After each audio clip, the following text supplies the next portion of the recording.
4 বছর বয়স থেকে শুরু গানের সফর, এখন বড় বড় গায়িকাদের টক্কর দেন। বছর 23-এর গায়িকা মৈথিলী ঠাকুরকে কে না চেনে। শুধুমাত্র হারমোনিয়াম ও তবলা সঙ্গতে নিয়ে তিনি অনায়াসে গেয়ে ফেলেন কঠিন কঠিন লোকগীতি, ভজন বা রাগাশ্রয়ী গানগুলি। লোকসঙ্গীত গেয়ে সম্প্রতি বেশ জনপ্রিয়তা পেয়েছেন এই তরুণী গায়িকা। জন্ম হয় বিহারের মধুবনীতে অবস্থিত বেনিপট্টি নামক একটি ছোট্ট গ্রামে। বাবা রমেশ ঠাকুর একজন সঙ্গীত শিল্পী, সেই সূত্রেই তারও সঙ্গীতের সাথে পরিচয়।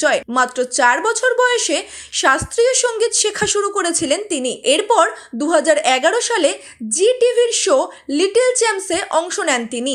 কিন্তু মৈথিলী ঠাকুর সেই শোতে বিজয়ী হতে পারেননি, যদিও তিনি শিশু শিল্পী হিসেবে দারুণ সাফল্য অর্জন করেছিলেন। এছাড়াও আরও 6টি ভিন্ন গানের শোতে অংশ নিতে দেখা গেছিল তাকে, তবে এইসব কোনো শোতেই তিনি বিজয়ী হতে পারেননি। কিন্তু হাল ছেড়ে দেওয়ার পাত্রী মৈথিলী নয়। এরপর 2015 সালে জিনিয়াস সিঙ্গিং স্টারের খেতাব জিততে সফল হন। এরপর মৈথিলীকে আর পেছনে ফিরে তাকাতে হয়নি।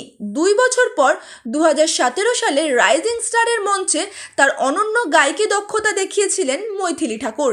এরপর থেকেই গায়িকার ফ্যান ফলোয়িং বাড়তে থাকে। এদিকে মৈথিলী দিল্লিতে থাকার সময় বাল ভবন ইন্টারন্যাশনাল স্কুল থেকে পড়াশোনা শেষ করেছিলেন। তারপরে তিনি আত্মারাম সনাতন ধর্ম কলেজে ভর্তি হন।